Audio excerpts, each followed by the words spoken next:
It's a crazy sunny day today, absolutely stonking. But don't be fooled, it's raining tomorrow. Here in the UK, we've got temperatures as high as 30 degrees today. Now that is warm. Well, it is for us anyway. So the polytunnel needs both doors open today. I'm going to get on and do that in a moment. But first of all, I'm going to show you my garlic. Now I've had a question this week about what to do when your garlic's got rust on it, and my advice was, if it's got a lot of rust on it, I harvest it. It shouldn't do it any harm, but probably needs to come out, and that's exactly what's going on here.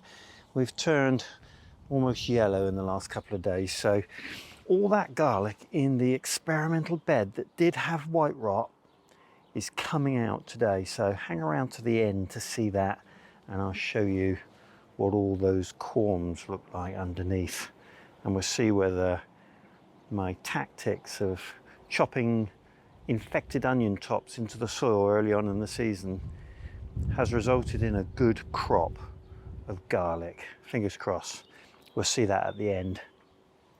Right, let's go and get this door open. Now, I don't open this door very often, and it's got a sort of blind on it, which I always think just helps keep the temperature more even in the polytunnel.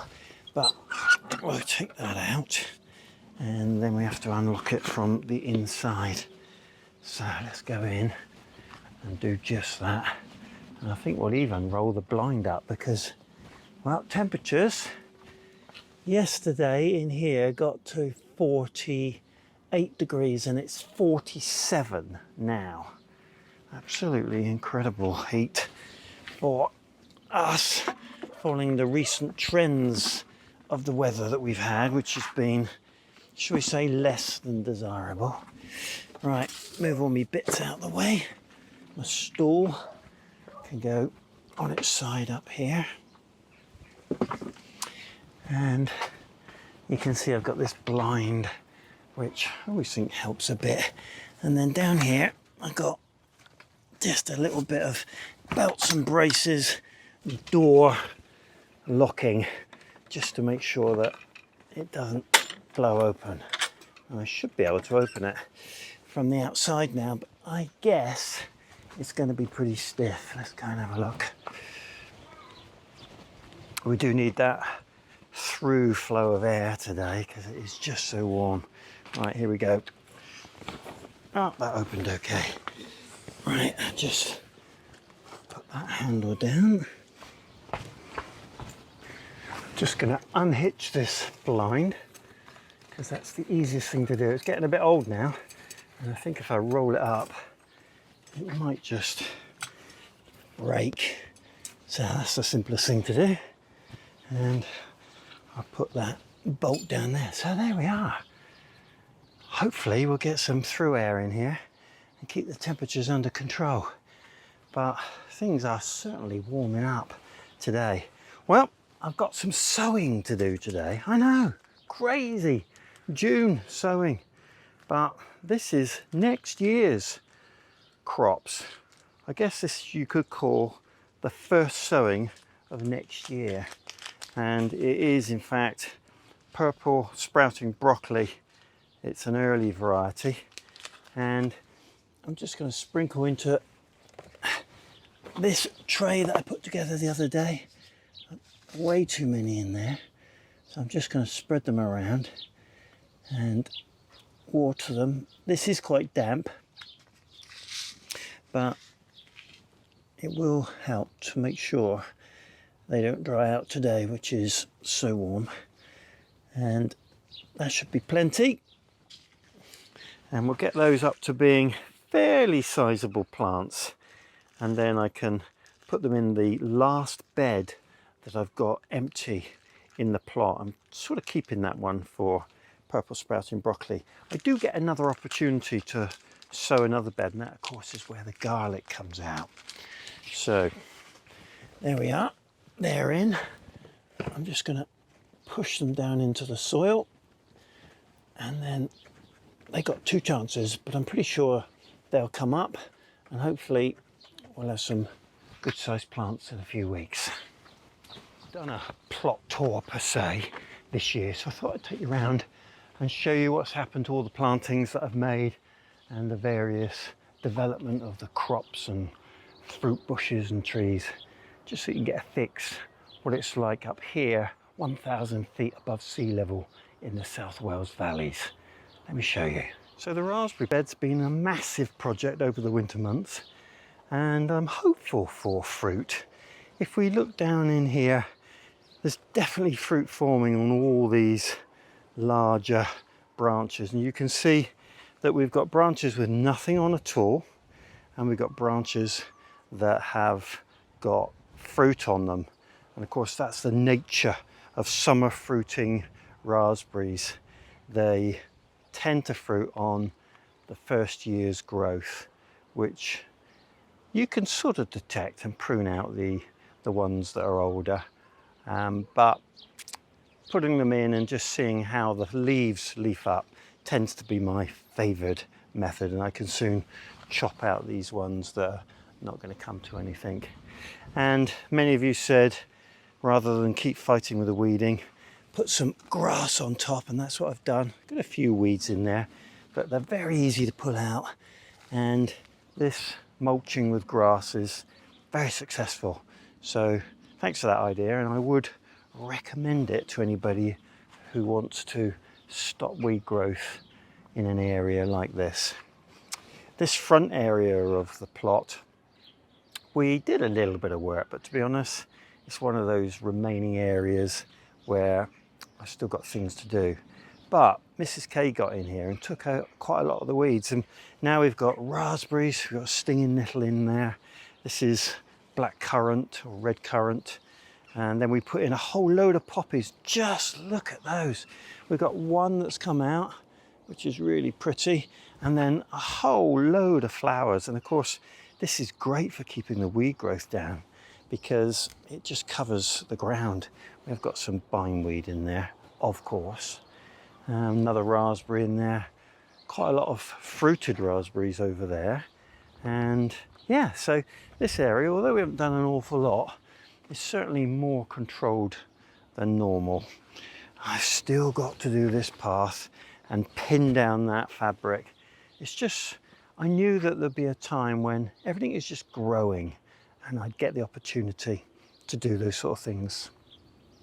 Well, this path is blocked by wood, and I think I'm going to end up shifting that wood because I've certainly made the decision not to make a gooseberry cage.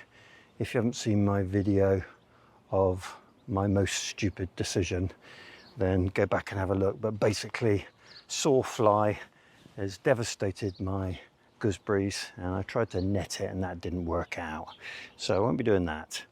And those gooseberries that I didn't touch, didn't cover, well, there's a plant, and hopefully you can see, let me get over there, hopefully you can see a whole load of gooseberries on all the branches. So next year I'm just going to leave Mother Nature to do its thing, and hopefully we'll have cracked sawfly challenges. There's been some brilliant ideas that you shared with me, things like diatomaceous earth and the life cycle of the sawfly and when to do what. So I've learned a lot, which is fantastic. So rhubarb's been interesting this year.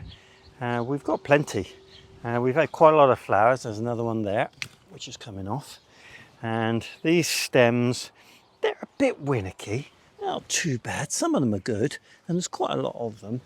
And this one, again, it's just a little bit sad, not quite as vigorous as I would have liked. And they're all varieties that I bought from the nursery. And the ones that I was given, which belonged to an auntie who gave me a clump many years back, you can see how fantastic they are. And the thickness of the leaves and the stems is just glorious. And I'd like to tell you what variety it is, but I generally don't know. And well, I've got 4 plants in all, and they're all doing really well. And I had quite a lot of rhubarb left from last year, and one of the subscribers says, well, make some rhubarb wine. That's exactly what I've done, and it's bubbling away in our kitchen. Well, the bed's under my trees, my fruit trees. This one has been the same for 2 years because it's a biennial Sweet William and it looks beautiful. And we've taken quite a lot of that indoors. There's what, 1, 2, 3, 4 different colours there. Really, really lovely flower. I'll probably grow those again. I've grown garlic under the apple trees because I understood there was a synergy with successful garlic growing and apple trees. As you can see, they're ready to come out. I'm not going to do those today because I'm going to do the white rock bed garlic and see what they're like, but they're going to come out anytime soon. And then I'm going to just turn that soil a little bit. Exactly the same with these garlic. I have to say, they all look a bit small compared with what I've done in the past. So I'm not convinced. It may be the density of the soil here, which is a bit compact. It's certainly not my no dig soil. So I don't think I'll plant under those apple trees again. And this one has just been left fallow because I'm not doing calendula this year in a big way. And I will just turn that over and weed it on a cooler day. And the same with this one. You can see how shaded it is under there. And we've got some self-seeded oregano. So I'm thinking just a couple of those extra seedlings that I've not needed and not got anywhere to plant. I might just, I don't know, even put a squash in each one of these just to see how it goes. And this one had poppies in last year and they've sort of failed this year. They haven't self-seeded. There's a few around the plot, but not in this bed. So again, weed, and then probably just utilize these 5 beds for some of the seedlings that I've got left to see if I can get anything extra. It'll be a cracking year for red currants and possibly black currants. I noticed there's a bit of sawfly on these. This is a white currant, but it's definitely a bit of a sawfly sort of stripping of leaves going on there. And this one down here is probably the first to ripen. And you can see there's a glorious amount of fruit there. And we certainly utilised all the jam and red currant jelly and things that we made last year, or Mrs. K made, I should say. And we're ready to make some more. So we're glad that it looks like a good berry season. That's another red currant. And this is another red currant. There's some stripping of the berries going on here, which is possibly birds. But we've got oodles, I don't mind sharing some. Small trees that I planted. They're only a couple of years old. We've got some fruit on here, which is lovely to see. Some apples. And I think we've got some cherries down here on this little cherry tree. Yeah, we've got a couple. I mean, it's a token gesture, but it's just nice to see. And, well, I am absolutely delighted that we're having a good pear season. Just look at that. There's 4, 5 pears just in that little section, turning sort of a blush, crimsony, burgundy colour. And hopefully they're all going to grow on and give us a delightful crop of pears this year, which would be lovely after last year's failed pollination.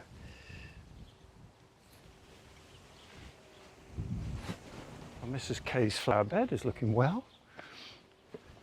Got a mixture of flowers in here. Some lovely cosmos, just look at that beauty, and a bee on it at the same time.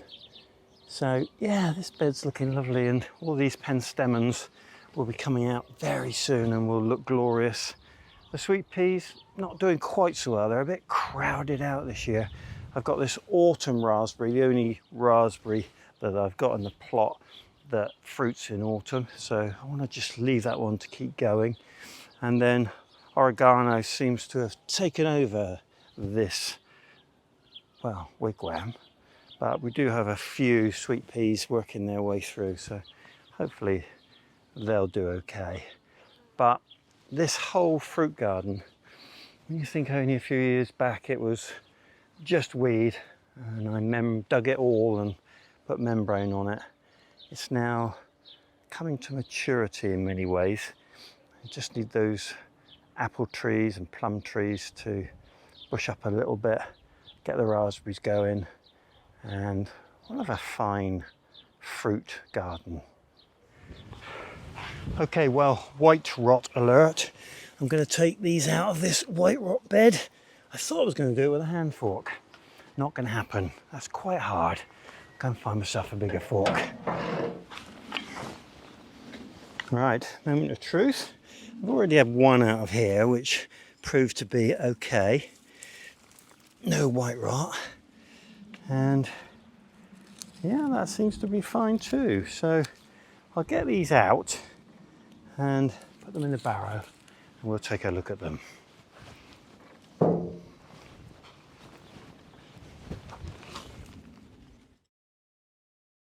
Well, not totally white rot free, but a successful experiment in many ways.